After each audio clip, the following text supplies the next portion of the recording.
Hi, my name is Paul Booth. Okay, the union movement is 3.5 million members smaller than it was 40 years ago, and the forces that brought that about are energetically engaged just as they have been and as powerful as they have ever been. There are three big conclusions that have been drawn from that I want to attack, I want to challenge, and I want to rebut. Number one, that union organizing is impossible, futile, or a thing of the past. Number two, that the labor movement is dead or dying. And number three, that the best hope for workers is through something different from trade unions and collective bargaining. These are very disconcerting to me, these conclusions that have been jumped to, because they devalue the millions of workers who have risked much to try to unionize, and the thousands who are doing it today as we speak, and give no notice or so little notice to those who have done it and been successful. 1.5 million workers. How do I know that it's 1.5 million workers? Arithmetic. The 3.5 million number is a net number. So I simply added up the net shrinkage of union members by industry from the BLS annual survey. That's flawed. You know, it's not a great database, but it's there. It's the best we have. And that's 5 million. 5 million from each of the industries out of which unions were driven. So 5 minus 3.5 is 1.5 million. So the labor movement has actually been growing while it's been shrinking. And those 5 million were driven out of our movement. This was not a matter of choice. This was forced.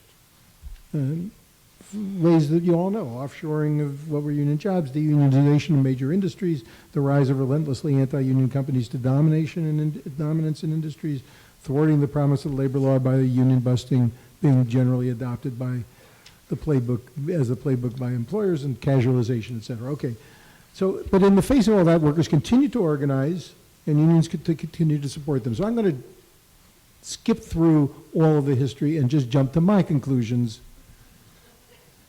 which are that this happened, there were two ingredients, basically just two. Workers willing to take risks, all of those involve workers taking risks, and unions taking risks too. And so if we accept the dominant narrative, the futility narrative about organizing, it makes it so much harder for me and my colleagues who are making the argument to trade unions that it's worth making the huge shifts in resources and investment and priority that we want them to make. It's self-defeating. So all of the, you know, Tafari mentioned the 19,000 workers at American Airlines. David, it was mentioned with respect to David, the organizing drive for the home care workers in California. These were decades-long undertakings that involved the consistent, or in some cases inconsistent, but the commitment of huge resources and prioritization by trade unions to the success of those undertakings. In the first 20 of the 40 years of the net shrinkage, public workers did most of the organizing. 20 states in 20 years established a legal framework for the rights of public workers. We know what's happening to that now. In 1973, 40 years ago, public sector union density was lower than private sector density, 23% versus 24.2%. Within 20 years, that had all shifted. Most of the change that we currently live with had already happened in those 20 years. 1993, public sector union density had gone up to 37.7%, private sector was down to 11. And so it was at that point that organizers in the AFL-CIO and the labor movement undertook the changes that led to all of the organizing that I've just referred to. They set up the Organizing Institute, trained a whole new generation of organizers to a different theory of how you do the work. Training was rigorous. The organizing model was established. It continues, the conflict between the ideas behind the organizing model and the servicing model continues to animate serious discussion inside the labor movement. The placing of political capital into the fight, the John Sweeney campaign for president of the AFL-CIO, all of this should not be forgotten history.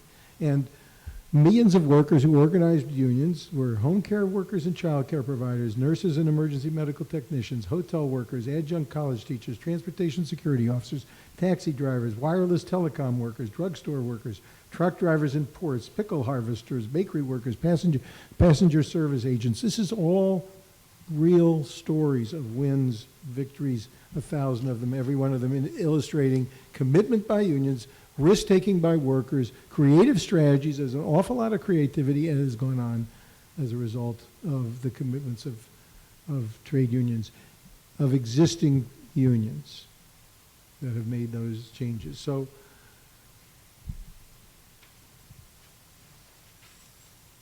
some fights are picked by others, and we have to respond to them. Some fights we pick ourselves. Fights like Wisconsin, right to work, fights where they try to bust a union via lockout, bankruptcy, legislation, other tactics to become union-free. We have to respond to those. But there are fights that we pick, campaigns where we go on offense, where we take risks in order to grow our power. And for all of these, we need organizations that will tap everyone, not just in our unions, but outside our unions, that are willing to take action to support workers, even workers who are very different from themselves.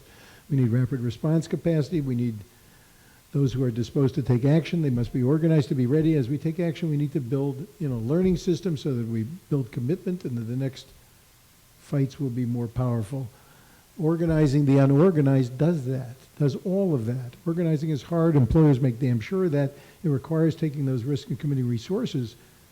But we have to place a bet on the future. The trade union movement has to place a bet on the future, and it has to be a very large bet.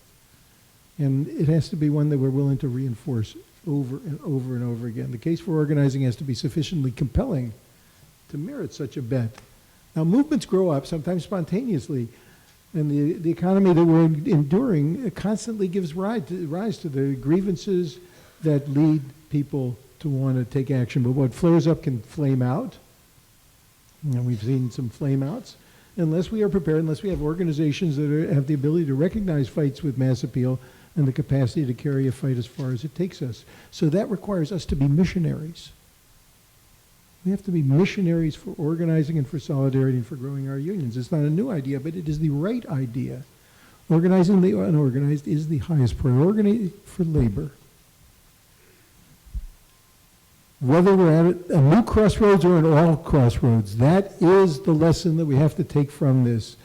It is the highest priority, and it is the kernel of our hopes for change in this country. Thank you.